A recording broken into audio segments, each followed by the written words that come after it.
اور جو کتاب میں نے اپنے رسول محمد صلی اللہ علیہ وآلہ وسلم پر نازل کی ہے، جو تمہاری کتاب تورات کو سچا کہتی ہے، اس پر ایمان لاؤ اور اس سے منکر اول نہ بنو، اور میری آیتوں میں تعریف کر کے ان کے بدلے تھوڑی سی قیمت یعنی دنیاوی منفعت حاصل نہ کرو، اور مجھی سے خوف رکھو۔ حق کو باطل کے ساتھ نہ ملاؤ، اور سچی بات کو جان بوجھ کر نہ چھپاؤ، اور نماز پڑھا کرو اور زکوٰۃ دیا کرو، اور اللہ کے آگے جھکنے والوں کے ساتھ جھکا کرو۔ یہ کیا عقل کی بات ہے کہ تم لوگوں کو نیکی کرنے کو کہتے ہو اور اپنے تئیں فراموش کیے دیتے ہو، حالانکہ تم کتاب اللہ بھی پڑھتے ہو؟ کیا تم سمجھتے نہیں؟ اور رنج و تکلیف میں صبر اور نماز سے مدد لیا کرو، اور بے شک نماز گراں ہے مگر ان لوگوں پر گراں نہیں جو عجز کرنے والے ہیں، جو یقین کیے ہوئے ہیں کہ وہ اپنے پروردگار سے ملنے والے ہیں اور اس کی طرف لوٹ کر جانے والے ہیں۔ اے یعقوب کی اولاد، میرے وہ احسان یاد کرو جو میں نے تم پر کیے تھے، اور یہ کہ میں نے تم کو جہان کے لوگوں پر فضیلت بخشی تھی۔ اور اس دن سے ڈرو جب کوئی کسی کے کچھ بھی کام نہ آئے، اور نہ کسی کی سفارش منظور کی جائے، اور نہ کسی سے کسی طرح کا بدلہ قبول کیا جائے، اور نہ لوگ کسی اور طرح مدد حاصل کر سکیں۔ اور ہمارے ان احسانات کو یاد کرو جب ہم نے تم کو قوم فرعون سے مخلصی بخشی۔ وہ لوگ تم کو بڑا دکھ دیتے تھے، تمہارے بیٹوں کو تو قتل کر ڈالتے تھے اور بیٹیوں کو زندہ رہنے دیتے تھے، اور اس میں تمہارے پروردگار کی طرف سے بڑی سخت آزمائش تھی۔ اور جب ہم نے تمہارے لیے دریا کو پھاڑ دیا تو تم کو تو نجات دی اور فرعون کی قوم کو غرق کر دیا، اور تم دیکھ ہی تو رہے تھے۔ اور جب ہم نے موسیٰ سے 40 رات کا وعدہ کیا تو تم نے ان کے پیچھے بچڑے کو معبود مقرر کر لیا، اور تم ظلم کر رہے تھے۔ پھر اس کے بعد ہم نے تم کو معاف کر دیا تاکہ تم شکر کرو۔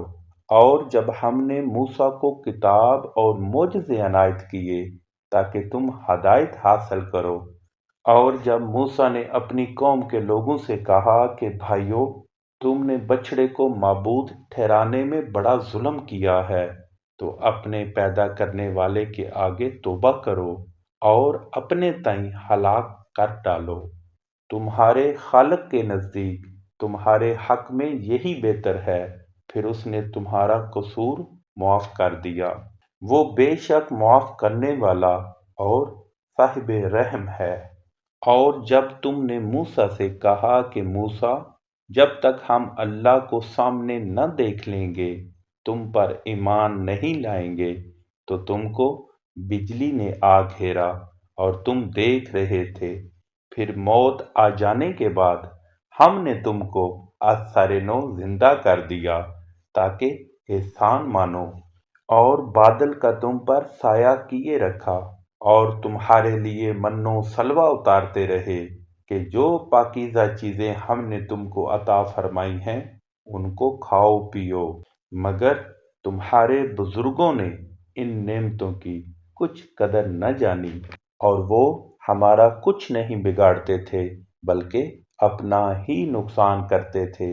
اور جب ہم نے ان سے کہا کہ اس گاؤں میں داخل ہو جاؤ اور اس میں جہاں سے چاہو خوب کھاؤ پیو، اور دیکھنا دروازے میں داخل ہونا تو سجدہ کرنا اور حطۃ کہنا، ہم تمہارے گناہ معاف کر دیں گے اور نیکی کرنے والوں کو اور زیادہ دیں گے۔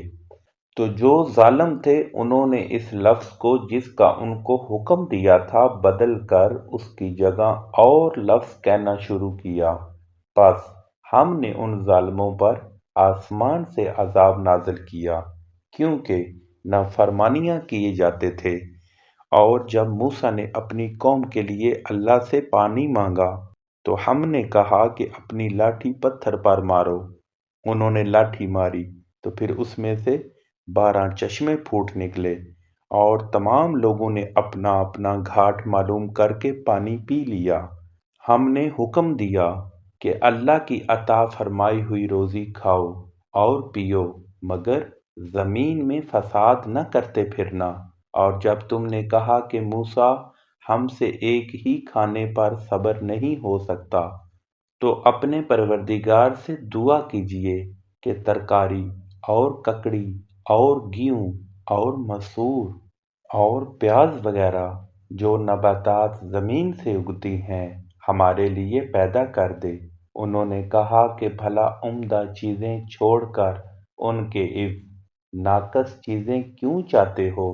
اگر یہی چیزیں مطلوب ہیں تو کسی شہر میں جا اترو، وہاں جو مانگتے ہو مل جائے گا، اور آخرکار ذلت و رسوائی اور محتاجی و بے نوائی ان سے چمٹا دی گئی، اور وہ اللہ کے غضب میں گرفتار ہو گئے۔ یہ اس لیے کہ وہ اللہ کی آیتوں سے انکار کرتے تھے اور اس کے نبیوں کو ناحق قتل کر دیتے تھے، یعنی یہ اس لیے کہ نافرمانی کیے جاتے اور حد سے بڑھے جاتے تھے۔